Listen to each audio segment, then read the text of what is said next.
প্ৰেক্ষাপটৰ এটা অতিকে গুৰুত্বপূৰ্ণ লৈ অহাৰ চেষ্টা কৰিছোঁ।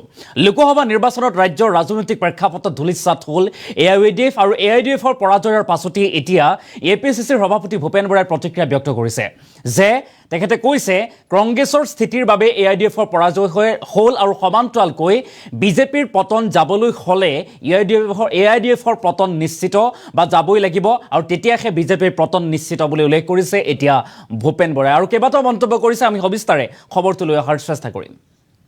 এটা ডাঙৰ খবৰ এই মুহূৰ্তত লোকসভা নিৰ্বাচনত AIUDFৰ শোচনীয় পৰাজয় হ'ল আৰু তাৰ পাছতেই APCCৰ সভাপতি ভূপেন বৰাৰ প্ৰতিক্ৰিয়া। AIUDFৰ পৰাজয়ৰ পাছতেই অসম প্ৰদেশ কংগ্ৰেছৰ সভাপতি ভূপেন বৰাৰ প্ৰতিক্ৰিয়া আহিছে। ভূপেন বৰাই প্ৰতিক্ৰিয়া ব্যক্ত কৰিছে কংগ্ৰেছে AIUDFৰ বিৰুদ্ধে কঠোৰ স্থিতি গ্ৰহণ কৰিলে। কংগ্ৰেছে AIUDFৰ বিৰুদ্ধে কঠোৰ স্থিতি গ্ৰহণ কৰিলে বুলি উল্লেখ কৰিছে। কংগ্ৰেছৰ স্থিতিৰ বাবেই AIUDFৰ পৰাজয় হ'ল। এই মন্তব্য এই দাবী ভূপেন বৰাৰ আৰু অসমৰ মানুহে AIUDFক বিদায় দিলে। এইবাৰৰ লোকসভা নিৰ্বাচনত অসমৰ মানুহে AIUDFক বিদায় দিলে বুলি কৈছে। অসমৰ জনসাধাৰণৰ ওচৰত মই চিৰকৃতজ্ঞ, মই কৃতজ্ঞ বুলি কৈছে ভূপেন বৰাই। বিজেপি AIUDFে ৰাজ্যত সাম্প্ৰদায়িক ৰাজনীতি কৰে বুলিও মন্তব্য ভূপেন বৰাৰ। এক কঠোৰ সমালোচনা কৰা দেখিবলৈ পোৱা গৈছে। বিজেপিৰ পতন হ'বলৈ হ'লে AIUDFৰ পতন হ'ব লাগিব। AIUDFৰ পতন হ'লেহে বিজেপিৰ পতন হ'ব বুলি উল্লেখ কৰিছে। AIUDFৰ শোচনীয় অৱস্থাৰ পিছত বিজেপিৰ অৱস্থা কাহিল। এক তাৎপৰ্যপূৰ্ণ মন্তব্য ভূপেন বৰাৰ। আমাৰ সাম্প্ৰদায়িক ৰাজনীতিৰ বিৰোধী স্থিতিক ৰাইজে আদৰি লৈছে। লোকসভা নিৰ্বাচনত AIUDFৰ পৰা শোচনীয় পৰাজয়ৰ পাছতে এতিয়া প্ৰতিক্ৰিয়া ব্যক্ত কৰিছে ভূপেন বৰাই। APCCৰ সভাপতি ভূপেন বৰাৰ তাৎপৰ্যপূৰ্ণ মন্তব্য। AIUDFৰ পৰাজয়ৰ পাছতেই প্ৰদেশ কংগ্ৰেছৰ সভাপতিগৰাকীয়ে কৈছে যে বিজেপিৰ পতন হ'বলৈ হ'লে AIUDFৰ পতন হ'ব লাগিব আৰু গতিকে ৰাজ্যৰ প্ৰেক্ষাপটত লোকসভা নিৰ্বাচনত দেখিবলৈ পোৱা গ'ল AIUDFৰ পতন হ'ল, ধূলিসাৎ হৈ পৰিল আৰু তাৰ পাছতেই এতিয়া কংগ্ৰেছৰ স্থিতিৰ বাবে AIUDFৰ পৰাজয় হ'ল বুলি দাবী কৰিছে ভূপেন বৰাই আৰু অসমৰ মানুহে AIUDFক বিদায় দিলে তাৰ বাবে অসমৰ ভোটাৰৰ ওচৰত চিৰকৃতজ্ঞ বুলি উল্লেখ কৰিছে এতিয়া ভূপেন বৰাই। ভূপেন বৰাৰ কিছু মন্তব্য আমাৰ হাতত আহি পৰিছে।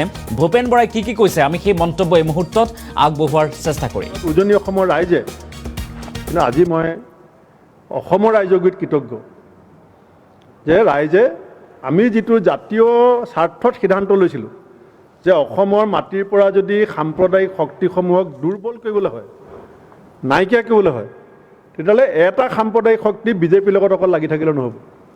কাৰণ বিজেপি আৰু AIUDFৰ যুটিটোৱে অসমত সাম্প্ৰদায়িক এই বিভাজনমুখী ৰাজনীতিটোৰ উত্থানত এটা ডাঙৰ ষড়যন্ত্ৰত লিপ্ত হৈছিল।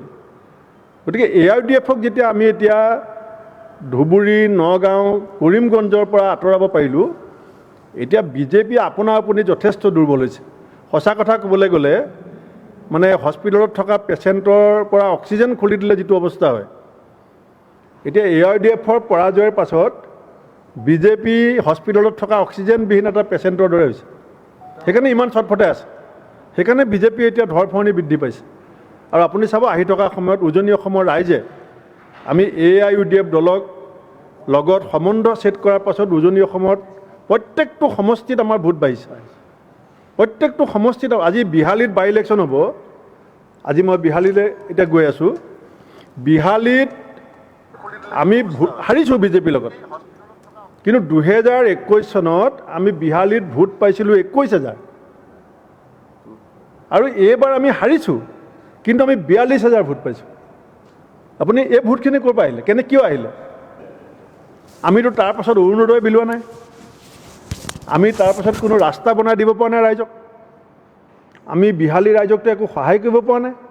কিন্তু বিহালীত আমাৰ 21,000 ভোট বৃদ্ধি পালে এটা কথাৰ কাৰণে যে কংগ্ৰেছে AIUDFৰ সৈতে হাত মিলাই পেলাই জাতীয় জীৱনলৈ যিটো সংকট নমাই আনিছিলে, শংকৰ, মাধৱ, ভূপেন হাজৰিকা, জ্যোতি বিষ্ণুৰ সংস্কৃতিৰ প্ৰতি যিটো ভাবুকি আনিছিলে, শংকৰী সংস্কৃতিৰ প্ৰতি যিটো ভাবুকি আনিছিলে, সেই ভাবুকি বিজেপি আৰু AIUDFৰ যুটীয়া ষড়যন্ত্ৰ, তাক আমি এটা অংশক যেতিয়া প্ৰতিহত কৰিবলৈ চেষ্টা কৰিছোঁ। আজি 21,000 মানুহ বিহালীত নতুনকৈ সংযোগ হৈছে।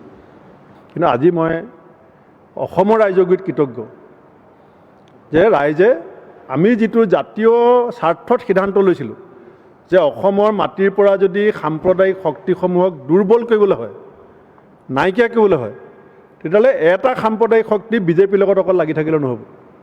কাৰণ বিজেপি আৰু ARDFৰ যুটিটোৱে অসমত সাম্প্ৰদায়িক এই বিভাজনমুখী ৰাজনীতিটোৰ উত্থানত এটা ডাঙৰ ষড়যন্ত্ৰত লিপ্ত হৈছিল। গতিকে ARDFক যেতিয়া আমি এতিয়া ধুবুৰী, নগাঁও, কৰিমগঞ্জৰ পৰা আঁতৰাব পাৰিলোঁ, এতিয়া বিজেপি আপোনা আপুনি যথেষ্ট দুৰ্বল হৈছে। সঁচা কথা ক'বলৈ গ'লে মানে হস্পিটেলত থকা পেচেণ্টৰ পৰা অক্সিজেন খুলি দিলে যিটো অৱস্থা হয়, এতিয়া ARDFৰ পৰাজয়ৰ পাছত বিজেপি হস্পিটেলত থকা অক্সিজেনবিহীন এটা পেচেণ্টৰ দৰে হৈছে। সেইকাৰণে ইমান চটফটাই আছে। সেইকাৰণে বিজেপি এতিয়া ধৰফৰণি বৃদ্ধি পাইছে। আৰু আপুনি চাব, আহি থকা সময়ত উজনি অসমৰ ৰাইজে আমি AIUDF দলক লগত সম্বন্ধ ছেট কৰাৰ পাছত উজনি অসমত প্ৰত্যেকটো সমষ্টিত আমাৰ ভোট বাঢ়িছে। প্ৰত্যেকটো সমষ্টিত আজি বিহালীত বাই ইলেকশ্যন হ'ব। আজি মই বিহালীলৈ এতিয়া গৈ আছোঁ।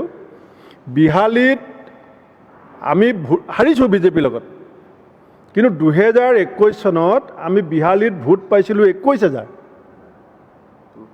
আৰু এইবাৰ আমি হাৰিছোঁ, কিন্তু আমি 42,000 ভোট পাইছোঁ। আপুনি এই ভোটখিনি ক'ৰ পৰা আহিলে, কিয় আহিলে? আমিতো তাৰ পাছত অৰুণোদয় বিলোৱা নাই, আমি তাৰ পাছত কোনো ৰাস্তা বনাই দিব পৰা নাই ৰাইজক, আমি বিহালী ৰাইজকতো একো সহায় কৰিব পৰা নাই। কিন্তু বিহালীত আমাৰ 21,000 ভোট বৃদ্ধি পালে এটা কথাৰ কাৰণে যে কংগ্ৰেছে ARDFৰ সৈতে হাত মিলাই পেলাই জাতীয় জীৱনলৈ যিটো সংকট নমাই আনিছিলে, শংকৰ, মাধৱ, ভূপেন হাজৰিকা, জ্যোতি বিষ্ণুৰ সংস্কৃতিৰ প্ৰতি যিটো ভাবুকি আনিছিলে, শংকৰী সংস্কৃতিৰ প্ৰতি যিটো ভাবুকি আনিছিলে, সেই ভাবুকি বিজেপি আৰু ARDFৰ যুটীয়া ষড়যন্ত্ৰ, তাক আমি এটা অংশক যেতিয়া প্ৰতিহত কৰিবলৈ চেষ্টা কৰিছোঁ। আজি 21,000 মানুহ বিহালীত